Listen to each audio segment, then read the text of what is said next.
Amém, irmãos? Graça e paz. Vocês estão felizes? Amém? Eu queria te convidar a abrir a sua Bíblia em João, capítulo de número 8.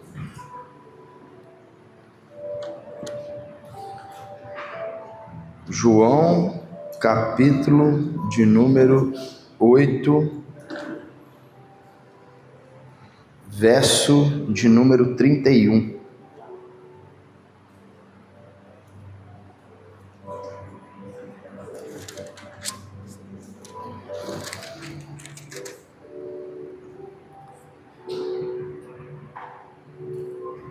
João, capítulo 8, verso de número 31. Todos acharam? Amém. A gente vai ler, começar no verso 30, só para a gente ter um contexto. Está escrito assim: tendo dito essas coisas, muitos creram nele.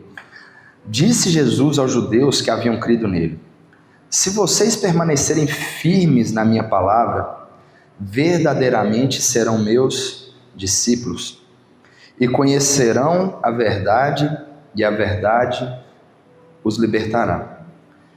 Eles lhes responderam: somos descendentes de Abraão e nunca fomos escravos de ninguém. Como você pode dizer que seremos livres? Jesus respondeu: digo-lhes a verdade, todo aquele que vive pecando é escravo do pecado. O escravo não tem lugar permanente na família, mas o filho pertence a ela para sempre. Portanto, se o filho os libertar, vocês de fato serão livres. Eu sei que vocês são descendentes de Abraão, contudo, estão procurando matar-me, porque em vocês não há lugar para a minha palavra. Eu lhes estou dizendo o que vi na presença do Pai, e vocês fazem e ouviram do Pai o que ouviram do pai de vocês. Abraão é o nosso pai, responderam eles. Disse Jesus: se vocês fossem filhos de Abraão, fariam as obras que Abraão fez. Mas vocês estão procurando matar-me, sendo que eu lhes falei a verdade que ouvi de Deus. Abraão não agiu assim. Vocês estão fazendo as obras do pai de vocês. Protestaram eles: nós não somos filhos ilegítimos. O único pai que temos é Deus. Disse-lhe Jesus: se Deus fosse o pai de vocês, vocês me amariam, pois eu vim de Deus e agora estou aqui. Eu não vim por mim mesmo, mas Ele me enviou. Por que a minha linguagem não é clara para vocês? Por que vocês são incapazes de ouvir o que eu digo?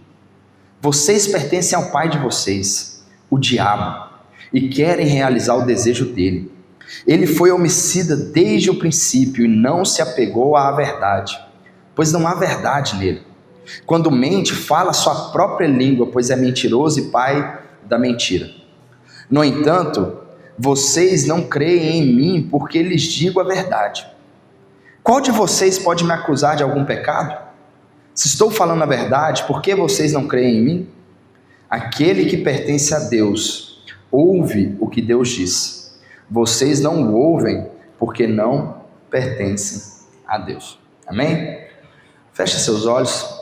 Jesus, nós queremos te agradecer e te bendizer pela tua sagrada e inerrante Escritura. Obrigado, Senhor, porque o Senhor nos permitiu ter essa palavra que é lâmpada para os nossos pés e luz para o nosso caminho. Obrigado porque muitos profetas do Senhor desejaram ver um dos seus dias e não puderam. Mas nós, Pai, temos acesso a isso por meio da Tua Palavra. Obrigado, Paizinho, porque não merecemos. Mas ainda assim o Senhor nos deu graça, ainda assim o Senhor nos ilumina com sabedoria e o Senhor nos revela o Teu desejo por meio da Tua Escritura. Que nós possamos viver para agradar o Senhor e que o Senhor nos ajude a entender aquilo que a Tua Palavra quer falar aos nossos corações nessa manhã. É o que nós te pedimos, em nome de Jesus. Amém e amém. Queridos, se tem algo muito bacana que a tecnologia trouxe para os nossos tempos, foi o tal do teste de paternidade. O teste de paternidade, eu não sei que na minha época de juventude, a gente tinha um programa do Carlos Massa, chamado Ratinho, e tinha lá os tais exames de DNA para saber se um cara era ou não o pai de uma criança. E era mó baixaria o programa.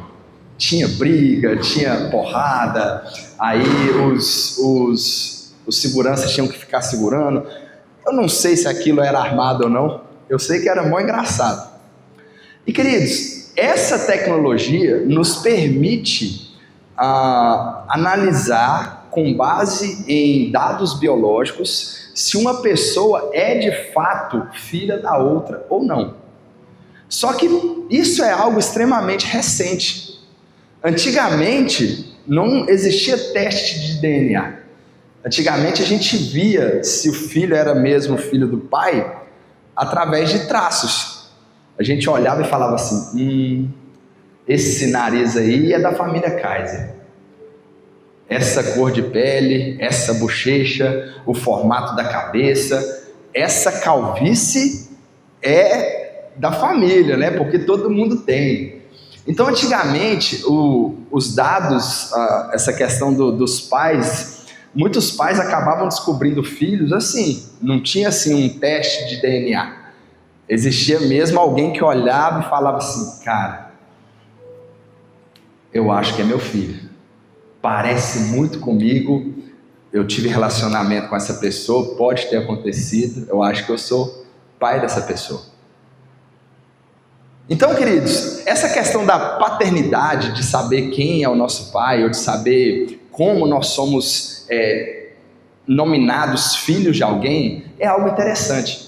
E hoje eu queria pegar exatamente essa ideia de nós sermos filhos por causa das nossas atitudes. Nós sermos filhos por causa da nossa semelhança com aquele que é o nosso pai. É interessante que normalmente os filhos, eles imitam o jeito dos pais. Normalmente os filhos, eles olham os pais e eles querem imitar a conduta, seja ela uma conduta boa, seja ela uma conduta ruim. Normalmente os filhos até espelham os pais. Você que é homem aqui, a sua filha, se você a tem, provavelmente vai casar com alguém muito parecido com você. Por quê? Porque você é o herói dela. Você é aquilo que ela tem de referência de conduta. E queridos, hoje eu queria explorar um pouquinho essa questão de filiação de Deus através de uma conduta nossa. O que de fato nos torna filhos de Deus e como um filho de Deus ele age? Como um filho de Deus ele conduz a sua vida? Quais são as características que marcam alguém que é filho de Deus? Talvez as características que marcam um filho do Cornélio, meu finado pai, vai ficar calvo, vai ser meio barrigudinho, branco, porque meu pai era branco assim, leite azedo. Agora, quais são as características que marcam um filho de Deus?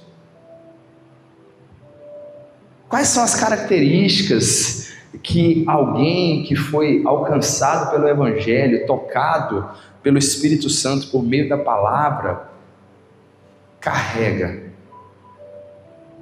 O que nós deveríamos ter? E Jesus vai nos mostrar isso hoje, para falar assim, somos de fato filhos de Deus. Nosso pai não é o diabo, o nosso pai não é o Satanás, o nosso pai não é esse mundo, o nosso pai não é a tecnologia, o nosso pai não são as coisas dessa vida. O nosso pai de fato é Deus. É interessante, queridos, que a conversa de Jesus hoje, ela, como das outras vezes, ela continua num nível espiritual, apesar desses homens continuarem pensando de forma carnal. Jesus, ele traz a conversa sempre para um nível espiritual. Então, o que de fato evidencia a paternidade de Deus em nossa vida? O que de fato mostra que somos filhos de Deus? Primeira coisa, um verdadeiro filho de Deus permanece firme na palavra. Então, eu chamo a atenção de vocês novamente para o verso 30 que a gente começou. Tendo dito essas coisas, muitos creram nele. Jesus aqui, ele estava falando sobre o seu testemunho. Ele estava falando sobre quem ele era, sobre como ele era o Filho de Deus prometido que viria, como ele era o Messias. E após Jesus dar testemunho acerca de si mesmo, a palavra fala que, tendo dito essas coisas, muitos creram nele. Muitos creram em Jesus. Mas crer não significa nada se nós não estivermos fundamentados na palavra. Quantas pessoas estão hoje dentro das igrejas, crentes, mas não são de fato filhos de Deus, porque ainda tem uma mentalidade de escravidão.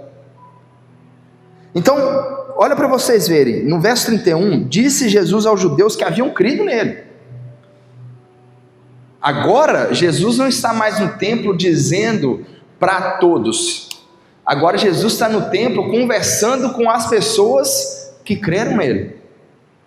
Com aquelas pessoas que chegam no culto, levantou a mão, aceitou Jesus, eu creio. Jesus está dizendo com esses: se vocês permanecerem firmes na minha palavra, verdadeiramente serão meus discípulos. Sabe o que marca a vida de um filho de Deus? Permanecer firme na palavra de Deus, permanecer firme na Sagrada Escritura, permanecer firme nos ensinamentos do Senhor. Será que a Bíblia tem sido o seu instrumento de vida? Será que a Bíblia tem sido o seu manual? Será que a Bíblia tem sido a sua fonte de vida? Ou será que ela simplesmente se tornou um encosto para você segurar a porta da sua casa? Qual é o lugar que a Bíblia tem na sua vida? Porque crer em Jesus e não crer na palavra dele, crer em Jesus e não ter deleite na palavra dele, não resolve nada e não te torna um filho. Se vocês permanecerem firmes na minha palavra, verdadeiramente serão meus discípulos. O que Jesus está falando é: se vocês não tiverem firmeza, vocês não são discípulos. Se vocês não tiverem firmeza na palavra de Deus, vocês não são filhos. É importante, queridos, a gente frisar que tudo aquilo que Jesus está dizendo aqui, ele não está dizendo de forma meritória. Jesus está destacando, ele está evidenciando uma essência. Jesus não está dizendo assim: olha, se vocês permanecerem firmes, aí então vocês serão considerados filhos de Deus. O que Jesus está falando é assim: um verdadeiro filho de Deus, alguém que foi realmente transformado e tocado pela palavra, esse vai permanecer firme como uma evidência na vida dele. Alguém que foi tocado pelo Espírito Santo, inevitavelmente vai ser apaixonado pela palavra. Alguém que foi de fato transformado e teve o coração tocado pelo Espírito Santo, inevitavelmente vai ter na Bíblia algo extremamente precioso. Davi, escrevendo seu primeiro salmo, ele diz: bem-aventurado o homem que não anda no conselho dos ímpios, não se detém no caminho dos pecadores, nem se assenta na roda dos escarnecedores. Antes, o seu prazer está na lei do Senhor. O bem-aventurado não é aquele que simplesmente não é influenciado pelas coisas do mundo. Ah, pastor, eu não sou influenciado pelas coisas do mundo, só vivo em casa. Se você não tem o seu prazer na lei do Senhor, você não é bem-aventurado. O texto está sendo muito claro em falar sobre duas coisas. Antes, o seu prazer está na lei do Senhor, e nessa lei medita de dia e de noite. Um verdadeiro filho de Deus, ele é marcado marcado pelo desejo ardente por conhecer a palavra do Senhor, pelo desejo ardente por saborear a Sagrada Escritura. Assim, nós de fato seremos verdadeiros filhos. Assim, nós de fato evidenciaremos a paternidade de Deus nas nossas vidas, se formos apaixonados pela Sagrada Escritura. E por que deveríamos ser assim, queridos? Porque a Escritura tem a verdade. A Escritura tem a verdade. Jesus continua: e conhecerão a verdade os libertará. Esse é o segundo ponto. Um verdadeiro filho de Deus, ele não é escravo do pecado. Não tem como nós sermos escravos e sermos filhos. Não tem como. Ou somos filhos, ou somos escravos. Um verdadeiro filho de Deus não é escravo do pecado. Jesus, ele acaba de dizer que um filho permanece na palavra dele. A palavra dele é a verdade, e por meio dessa verdade, conhecendo essa verdade os libertará. Qual é a verdade? A verdade contida nas palavras de Jesus. A verdade contida na palavra de Deus. Por meio dessa verdade, nós somos libertos. Nós não somos mais escravos. E aqui, queridos, eu queria chamar a sua atenção. Jesus, como eu disse, ele está conversando sobre coisas espirituais. A gente vai perceber que os homens não estavam entendendo isso. Eles estavam entendendo Jesus dizendo sobre uma escravidão física. A conversa de Jesus é muito mais elevada. Jesus está falando sobre uma escravidão espiritual. Existem irmãos nossos hoje que estão espalhados pelo mundo, que são livres espiritualmente, mas infelizmente ainda são escravos fisicamente. Um cantor que eu gosto muito, ele tem um projeto missionário que ele compra escravos para poder libertar esses escravos. Então ele junta dinheiro num país da África, onde ele consegue comprar com dinheiro, e ele paga para essas pessoas serem libertas. E aí depois de libertas, ele apresenta o evangelho para essas pessoas. Isso acontece no nosso mundo, queridos. É o mundo que nós vivemos. Mas pior do que ser fisicamente escravo é ser espiritualmente escravo. É por isso, queridos, que essa palavra aqui, ela é proibida em mais de 80 países ao redor do mundo. Porque ela tem o poder de emancipar o ser humano. Ela tem o poder de libertar espiritualmente, que é muito pior do que fisicamente, o ser humano. Essa palavra é poderosa, e é isso que Jesus está dizendo: conhecerão a verdade e a verdade vos libertará. E aí vem a pergunta dos judeus. Eles responderam: somos descendentes de Abraão e nunca fomos escravos de ninguém. Como você pode dizer que seremos livres? Oi? Nunca foram escravos de ninguém? Egito, a Síria, a Babilônia, Roma, como assim? Como assim nunca foram escravos de ninguém?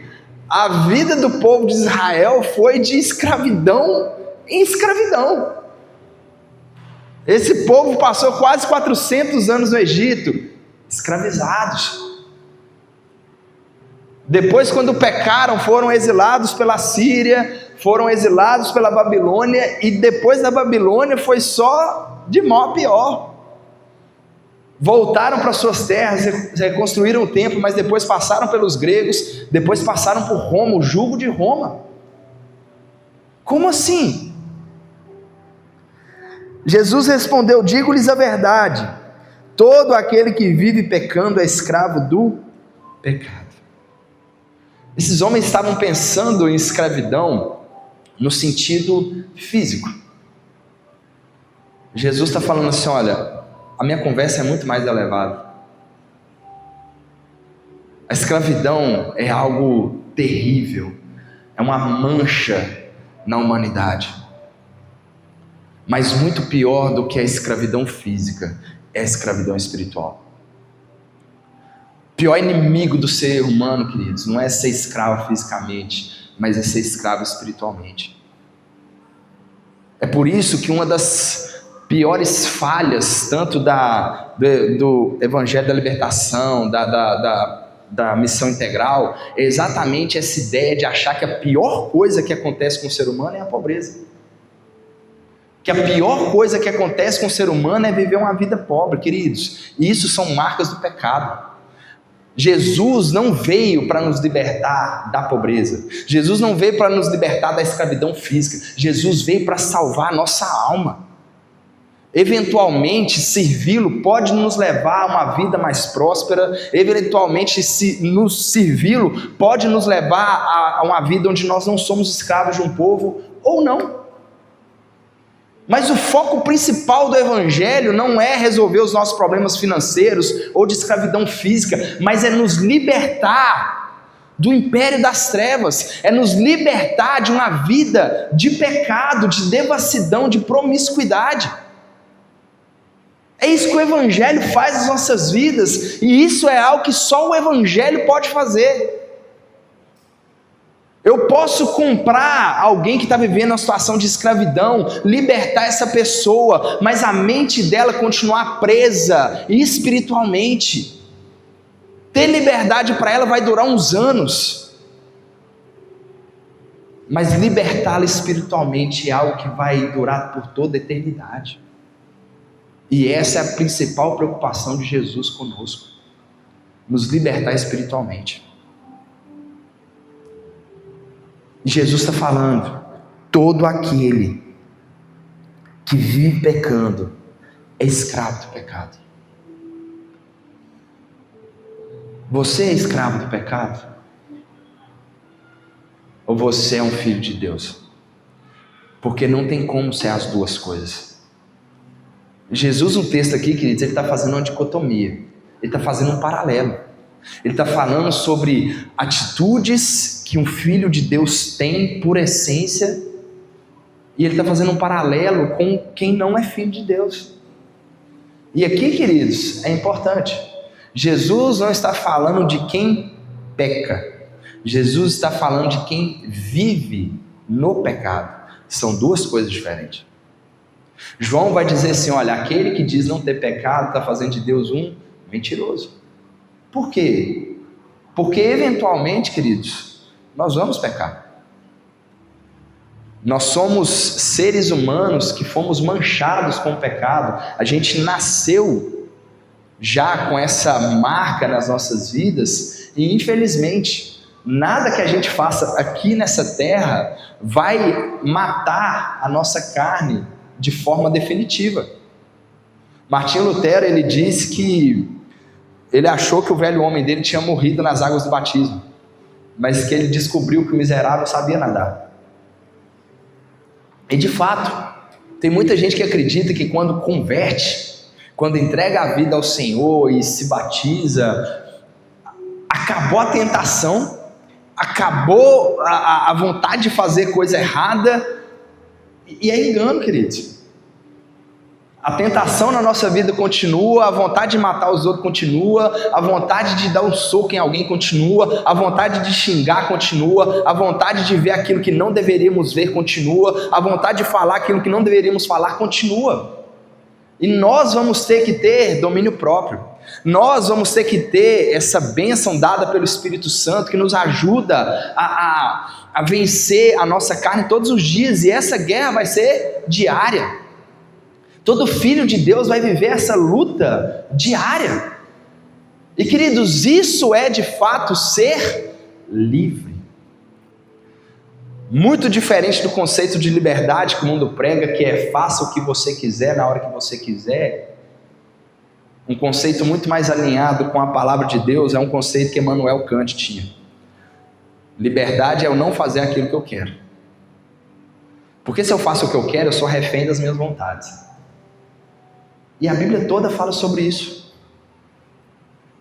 É liberdade para eu não ser refém da minha carne, do meu eu, da minha vontade, porque se eu sou refém dela, eu vivo pecando. E todo aquele que vive pecando é escravo do pecado. Jesus está mostrando para eles que a conversa dele é muito mais elevada.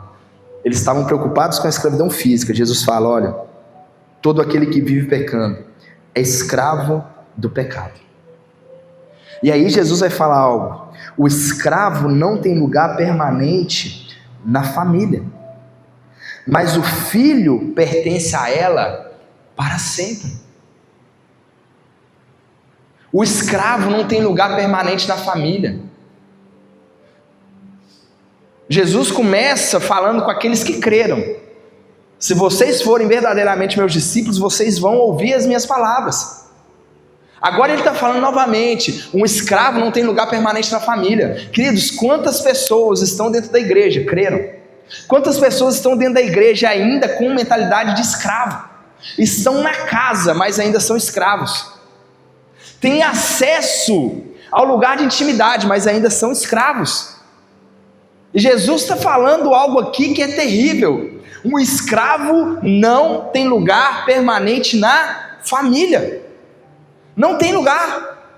Ele pode vir aqui, ele pode frequentar aqui, ele pode ir nos cultos, pode participar das células, pode servir no encontro, mas ainda assim ele não tem lugar permanente na família. E eventualmente ele pode cair, ele pode se perder.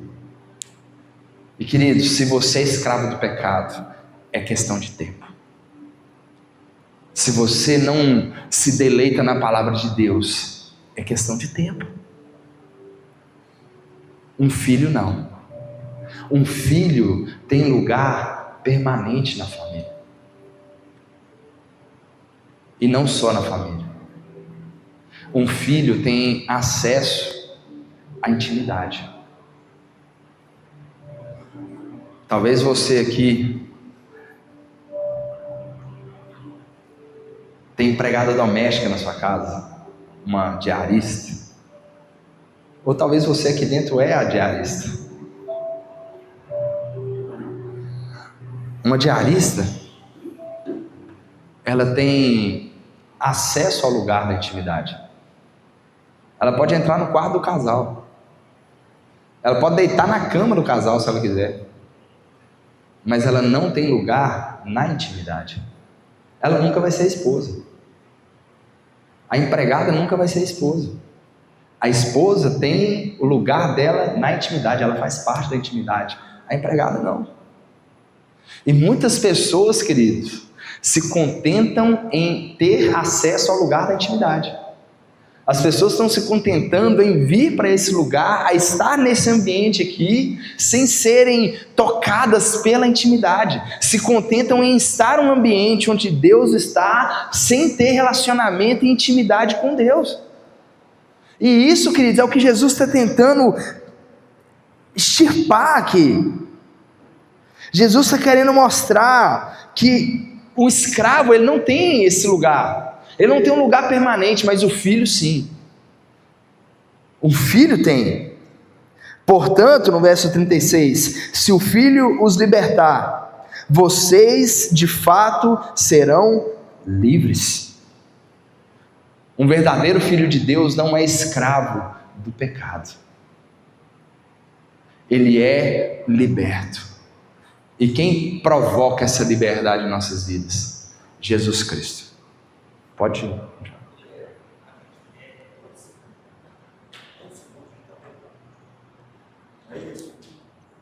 Todo segundo? Qual é a diferença desse pecado que a gente comete toda hora para essa escravidão? Então, uma vez que a gente está pecando toda hora. Eu não diria que a gente peca todo segundo, não. Vamos lá. O pecado na vida do cristão, ele deveria ser um erro de rota. ele não deveria ser algo que a gente faz de forma deliberada. Ele deveria ser algo acidental na nossa vida. Ele deveria ser algo que não acontece. Eu vou dar um exemplo. Existem pecados na vida de pessoas que, quando cometidos, todo pecado, na verdade, todo pecado que o Filho de Deus comete, para ele é algo terrível. Eu costumo dizer que o pecado, ele revela quão perto ou quão longe nós estamos de Deus. Por quê? Porque quando nós pecamos, se nós somos de fato filho de Deus, é terrível. A gente se sente muito ruim, a gente se sente muito mal, a gente tem uma tristeza dentro de nós que, assim, é algo muito ruim. Normalmente uma pessoa que vive na prática do pecado, ela já não sente mais essas coisas.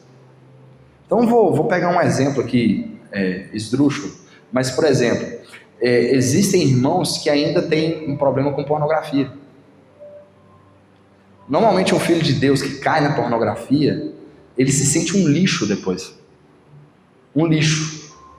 E ele vai chorar, e ele vai batalhar muito para que isso não aconteça novamente. Um escravo que já é escravo, ele nem sente. Ele peca e para ele não fez diferença alguma.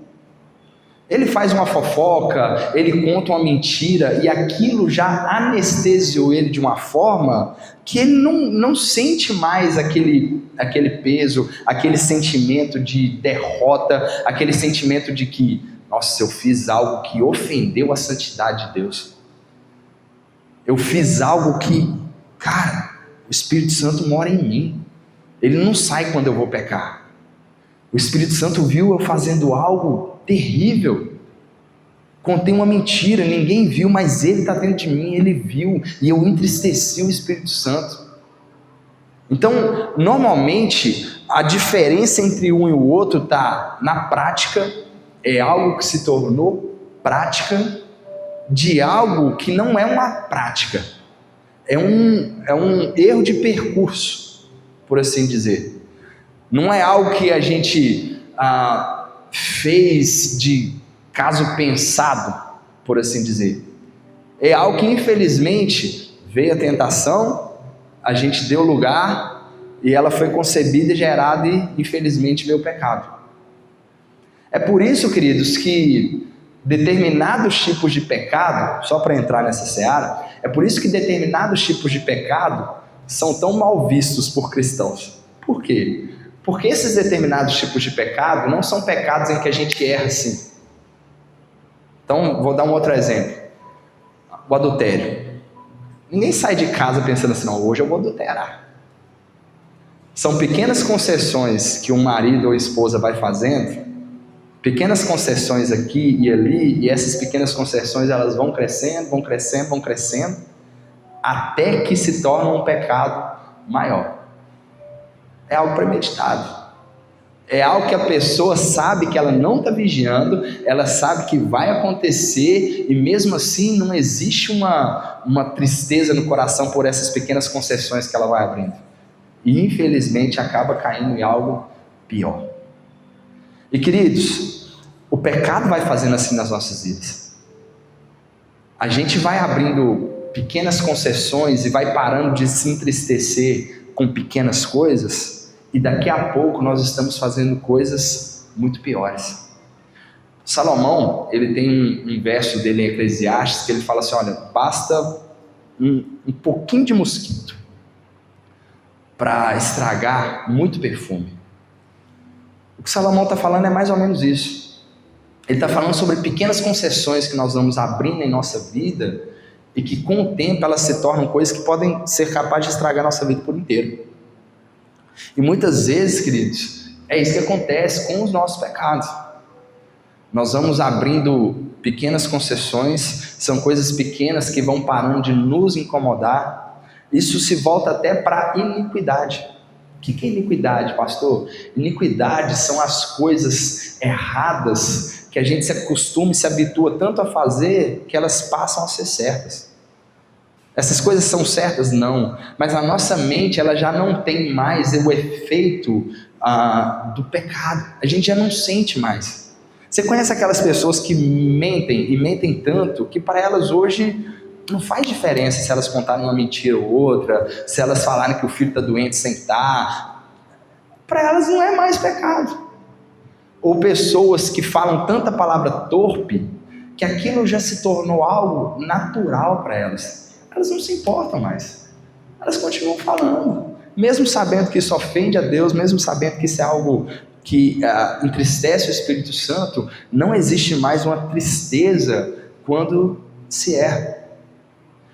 E isso, queridos, é a prática que leva a gente para esse lugar. É viver uma vida na prática do pecado.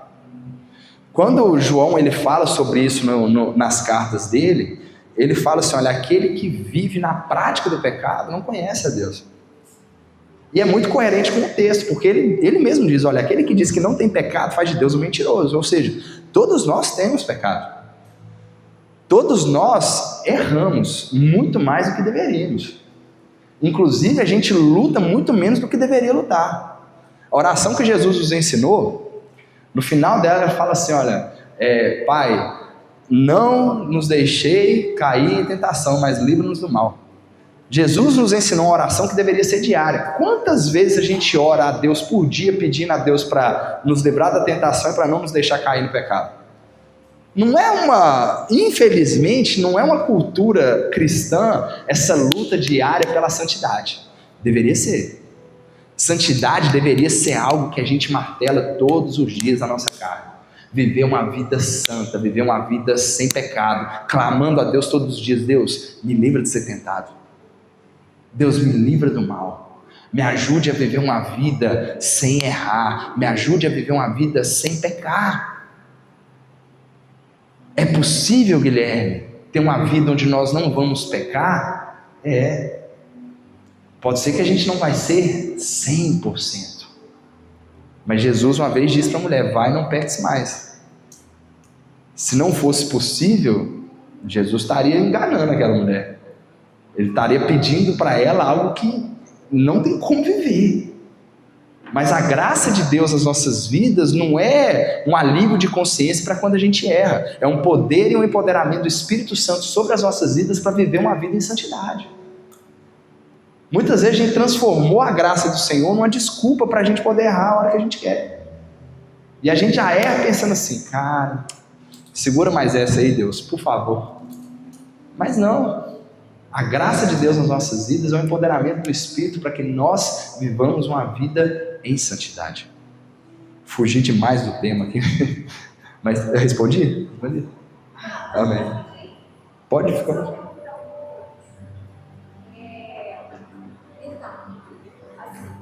No plano de salvação, já que você está falando sobre pecado, até porque o esposo da Eva, que já estava na escola bíblica, a gente até comentou sobre isso. A gente sabe aonde que nós somos tratados. Nós sabemos aonde que a gente age, aonde que nós somos tratados. Por isso, assim, muitas das vezes, eu até estava falando, eu falei até um dia sobre isso. E nós temos que mostrar a nossa fidelidade ao Senhor. Aonde nós estamos errando, para que a gente não venha cair em tentação. O senhor falou sobre o adultério, que eu acho que o adultério não é só o ato sexual, ele é de uma curtida, Sim. da internet. A motivação do coração. Uma conversa fiada, alguma coisa. Né? Jesus diz que se a motivação do coração aponta para isso, já houve um adultério. Muitas das vezes a pessoa sabe que ela tem essa fragilidade em relação a isso, e ela vem a pecar. No plano de salvação, Jesus ele não abre mão de ninguém.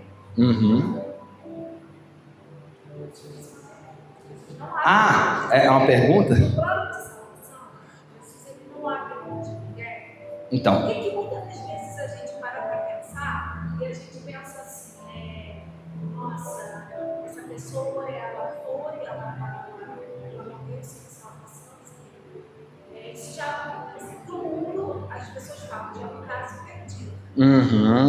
Por isso que muitas das vezes eu vou falar nas minhas orações em relação ao meu marido, que ele nunca foi evangélico, que ele sempre foi católico. E eu falo, Senhor, eu quero ver a transformação da vida dele. Não vou abrir mão do meu casamento, mas me faz a ser sábio. Porque eu já conversei, é uma pessoa maravilhosa que eu vi no casamento, sou muito feliz. Mas assim, eu tenho orado muito ao Senhor, porque eu quero. É difícil você falar para uma pessoa que nunca teve o Espírito Santo de Deus na vida dela, você explicar o que nós sentimos quando estamos aqui. O que tu gosta de comer? Tu fica lá escutando um pastor chato que fala isso. Uma doutrina. Mas é verdade, é o que todo mundo muitas das vezes pensa. Uma doutrina que requer de você santidade, que requer de você, porque evangelho ele é renúncia. Então, você explicar para isso, uma pessoa que nunca sentiu, porque a gente está sente de vir para um culto de oração e quer ver, que a gente sempre fala do culto de terça-feira, é você sentar e adorar Deus, não pastor que vem aqui ficar orando com você. Você precisa explicar isso para uma pessoa que ela nunca sentiu. É uma coisa que eu falo, Senhor, eu quero ver a mudança. Eu quero, por isso que muitas vezes eu tenho muita capela, porque eu falo, Senhor, eu quero que ele veja Cristo na minha vida. Porque eu sou testemunha de Deus na minha vida. As minhas atitudes, ele não ora. Antes de dormir, eu bem, vamos orar. Ele não vamos orar. Apresentei a ele, nada entra na minha casa sem orar, nenhum alimento que seja, um pão, um pó de café, o que seja, vamos orar, vamos ser gratos. Está tendo mudanças no trabalho, eu cheguei para ele e falei assim, olha, eu sou dependente de Deus, as mudanças assustam, vamos orar para o Senhor nos mostrar o novo. Então, você fala para uma pessoa que nunca teve intimidade com Deus, a pessoa pode fazer você o plano de salvação de Jesus. Então, o desejo de Deus é salvar todos. Essa é a vontade de Deus. A pergunta é, todos são salvos? É isso aí. Não. Já é uma resposta, nem todos são salvos. O desejo de Deus é de salvar todos, muito embora nem todos sejam salvos. Mas eu acredito que nós não podemos perder a esperança. Por quê? Nós não somos Deus. Deus, ele sabe todos que vão ser salvos, todos que não vão ser salvos. Deus sabe de todas as coisas. Nós não. E o que Deus nos ordena fazer é clamar e buscar todos os dias. Inclusive, para as mulheres, esposas e para os maridos aqui que porventura talvez não tenham a esposa cristã, a Bíblia tem versículos muito claros quando ela fala sobre, por exemplo, a conduta da esposa que não é cristã. É exatamente essa. Esposa cristã, seja a mais parecida com Jesus que você puder, e o seu marido vai ver em você o Cristo que você prega. O seu marido vai ver na sua conduta e Cristo vai alcançar o coração dele por meio da sua vida. Ou seja, eu posso te falar, Cristo não abre mão do seu marido. E ele se importa muito com o seu marido, porque ele se importa muito com você. Porque você é uma filha amada. E Jesus se importa com, Deus se importa com as filhas amadas. E ele quer muito que o seu marido seja salvo. Entende? E pastor, e como que isso pode acontecer? Através da sua vida. Através da sua vida. Através da luz do Espírito Santo em você, o Espírito pode tocar a vida dele. Entende? Então, eu posso te falar, não abre mão. Não abre mão, porque Jesus não vai abrir mão. Entende? Jesus, ele vai continuar, ele vai estar lá e ele tem um plano, né? A gente não, muitas vezes a gente não conhece, a gente não entende muito bem os planos de Deus. Algumas coisas, como Paulo diz lá em Romanos 9, são insondáveis. Quem conheceu a mente do nosso Senhor? Mas que de fato ele tem um desejo de salvar, de alcançar aquele que está perdido, isso com certeza. E a gente deve ficar na dependência dele para ele fazer o que ele quiser fazer. Amém? Nada. Então, queridos, esse segundo ponto é: um verdadeiro filho de Deus não é escravo do pecado.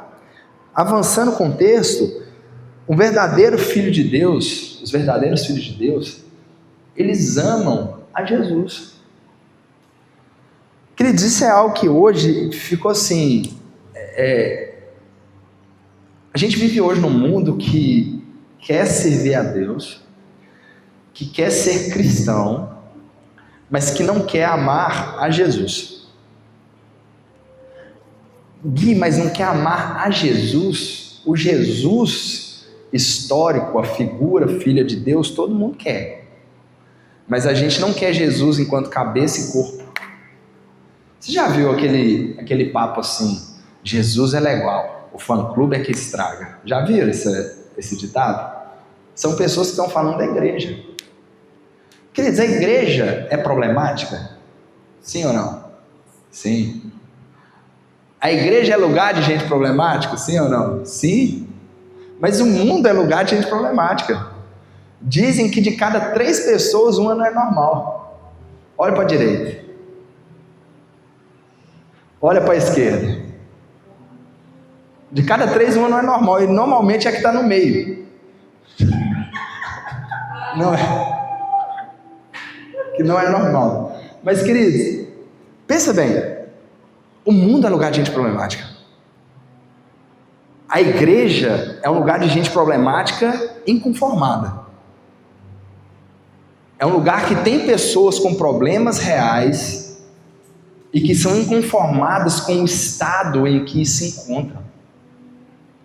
Tem muitas pessoas que me perguntam assim, pastor, eu tenho esse problema, eu posso ir para a igreja? Pode. Mas se eu não quiser mudar, eu posso? Pode. Só que igreja é lugar de gente que quer mudar. Igreja é lugar de pessoas que não estão confortáveis em ser como são. Talvez essa palavra que eu deveria ter te falado. A pessoa que vive na prática do pecado, ela está confortável. E igreja, corpo de Cristo, é o lugar de pessoas que não se conformam. São pessoas que olham para si mesmas e falam assim, Deus, eu não quero ser assim. E eu continuo ficando irado, eu continuo ficando bravo, eu continuo perdendo a paciência, mas eu não quero. Eu conheço gente que tem 30 anos e continua a mesma pessoa. E as pessoas sofrem. E a pessoa chega para mim chorando e fala assim, Guilherme, eu quero mudar, eu tento mudar, mas na hora que eu vi, eu já fiz. Aí eu fico com raiva de mim mesmo. Eu fico uns 2 dias ruim, porque eu não queria ter feito o que eu fiz, mas eu fiz. A igreja é lugar de pessoas inconformadas. E hoje a gente vive num tempo de pessoas que querem o Jesus, mas não querem a igreja. Não querem o corpo. Ô Ronaldo, por favor. Você imagina, queridos, se eu quisesse um Ronaldo, mas falar assim, vem cá, amigo, dá um abraço aqui. Não. Sai fora, mão. Sai. Eu só quero a cabeça, tá? Não, mão. Fica quieta aí, mão. Não encosta a mão. Só a cabeça. Queridos, faz sentido? Não faz sentido, cara. As pessoas hoje, elas querem ter um relacionamento com a cabeça do Cristo. Mas não querem ter relacionamento com o corpo do Cristo. E não querem amar o corpo do Cristo. Mas não tem como. Nós queremos Jesus sem querermos a igreja dele, porque a igreja é o corpo do Cristo. Não tem como ser filho de Deus se a gente não ama Jesus. E quando a gente ama Jesus a cabeça e Jesus o corpo. Então é isso que Jesus passa a falar nos próximos versos. A partir do verso 37, Jesus vai dizer assim, desculpa, 37 não.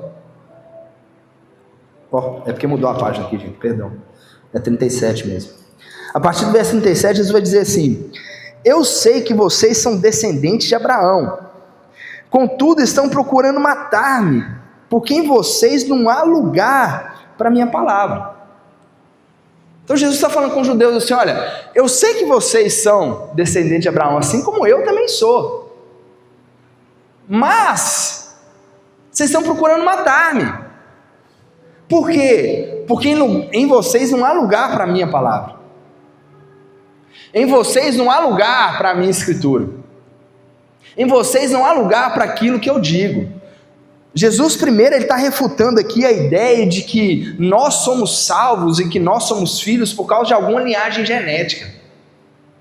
Às vezes a pessoa é judia e pensa assim, não, eu já estou salvo porque eu sou judeu. E muito embora exista uma vantagem, como Paulo diz, nos judeus, porque deles são as alianças, os patriarcas, dele veio a lei, mas se nós não tivermos fé no Filho de Deus, se nós não seguirmos a palavra dele, se nós continuarmos vivermos escravos do pecado, pode ser judeu, gentil, o que for, não é filho. E Jesus ele deixa isso muito claro. Embora vocês sejam de fato filhos de Abraão, vocês estão procurando matar-me. Em vocês não há lugar para a minha palavra. Verso 38, eu lhes estou dizendo que vi na presença do Pai, e vocês fazem o que ouviram do pai de vocês. Jesus já começou a cutucar. Abraão é o nosso pai, responderam eles. Disse Jesus, se vocês fossem filhos de Abraão, fariam as obras que Abraão fez. Se vocês fossem de fato filhos de Abraão, vocês fariam aquilo que Abraão fez. E o que Abraão fez? Mas vocês estão procurando matar-me, sendo que eu lhes falei a verdade que ouvi de Deus. Abraão não agiu assim. Vocês estão fazendo as obras do pai de vocês. Protestaram eles, nós não somos filhos ilegítimos. O único pai que temos é Deus. Disse-lhe Jesus, se Deus fosse o pai de vocês, vocês me amariam, pois eu vim de Deus e agora estou aqui, e não vim por mim mesmo, mas Ele me enviou. Se vocês fossem de fato filhos de Deus, vocês me amariam, porque eu vim de Deus. Jesus está falando nessa passagem aqui sobre a conduta de amá-lo, sobre a conduta de recebê-lo como filho.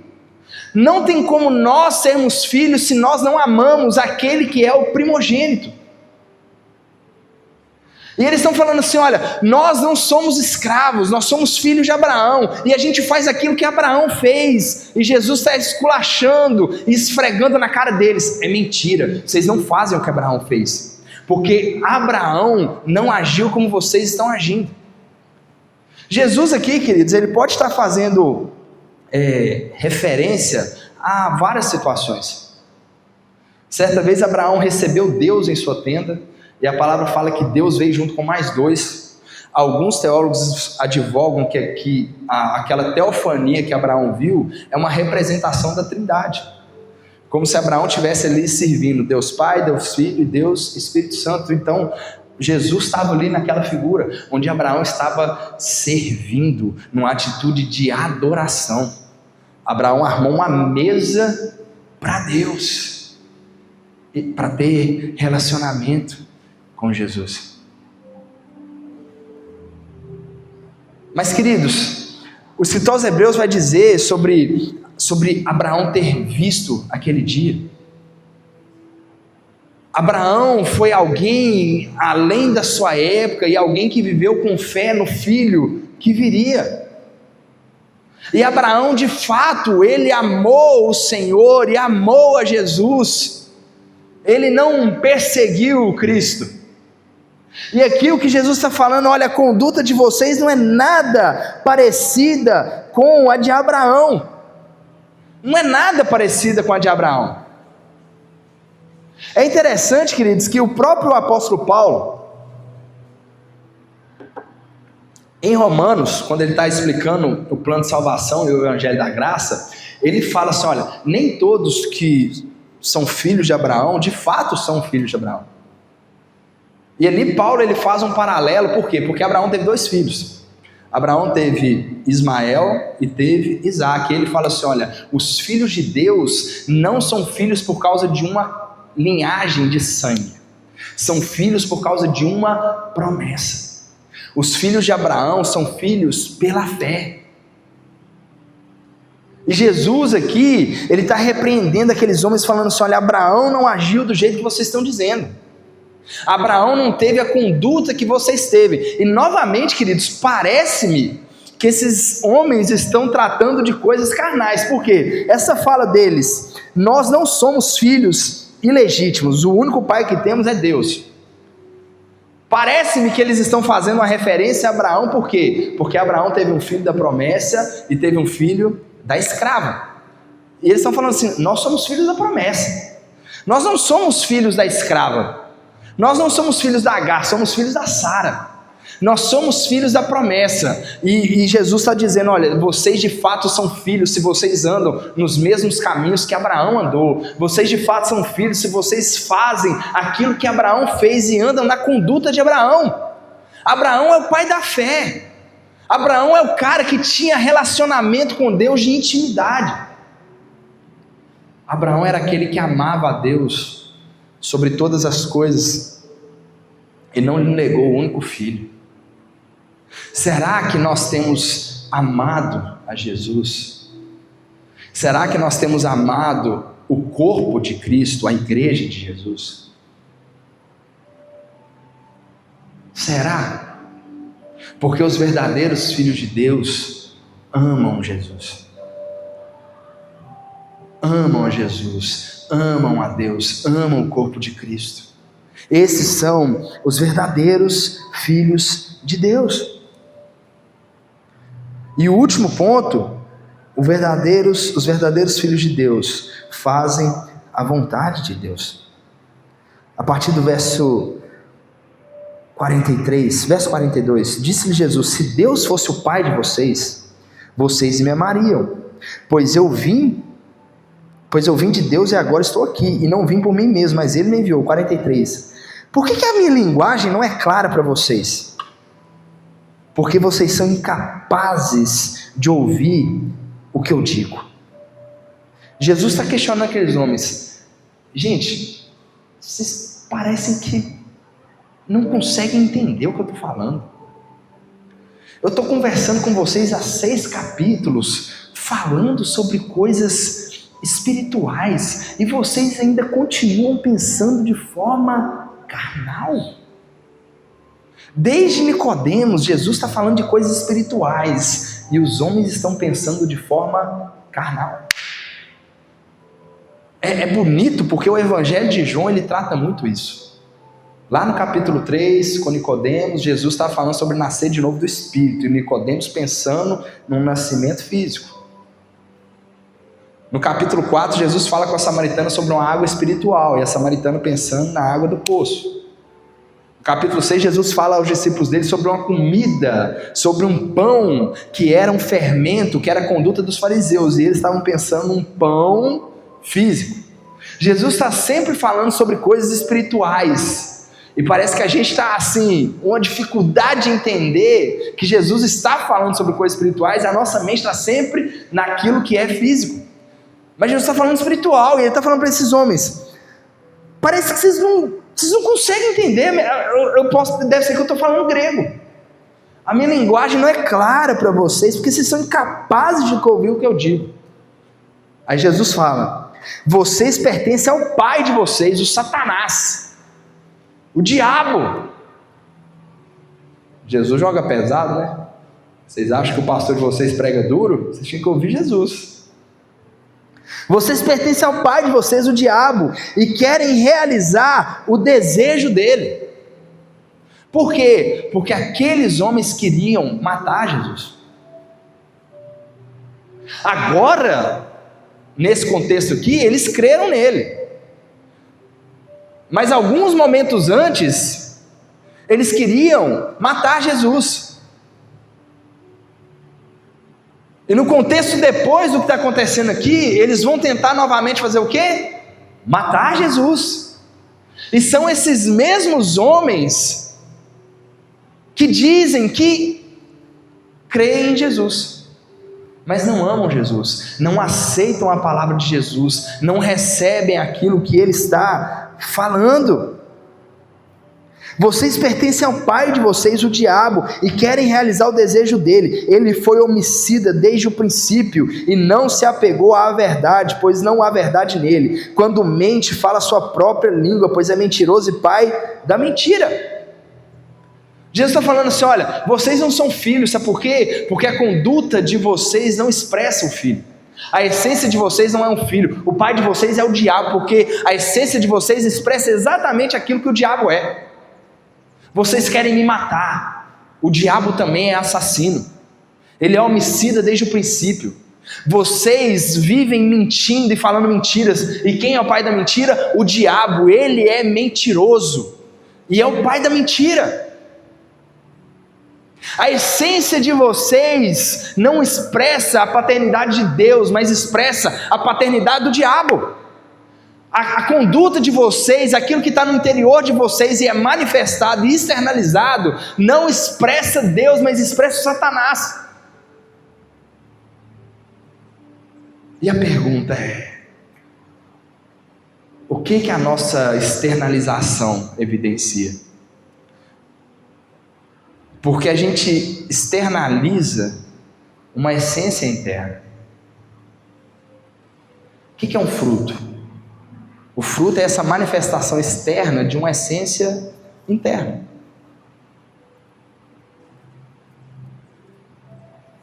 E o que nós temos externalizado? O que nós temos evidenciado?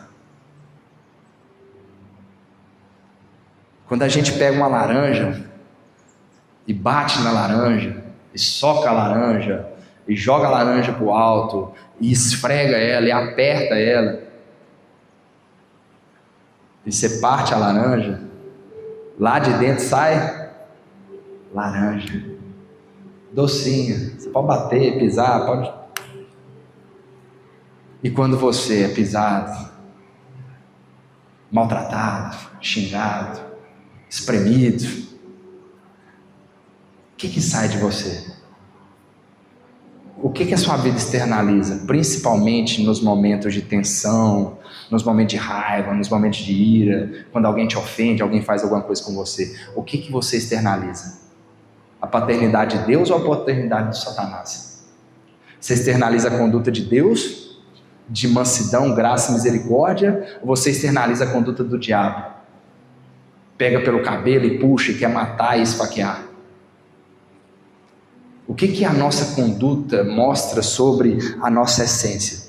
É isso que Jesus está falando com esses homens. Vocês são filhos do diabo. Porque o diabo é homicida, o diabo é mentiroso, e a conduta de vocês é exatamente essa. Vocês querem me matar. Para me matar, para me apedrejar, vocês mentem, vocês distorcem o que eu estou falando. Então Jesus fala do diabo e no verso 45 ele diz: no entanto, vocês não creem em mim, porque lhes digo a verdade. Se eu contasse mentira para vocês, vocês creriam, mas eu estou dizendo a verdade. É por isso que vocês não creem em mim, porque vocês não gostam da verdade, vocês gostam da mentira. O pai de vocês é o diabo. E aqui, queridos, é importante a gente dizer: tem muita gente nos nossos tempos que advoga que Jesus não era Deus, mas era um líder moral.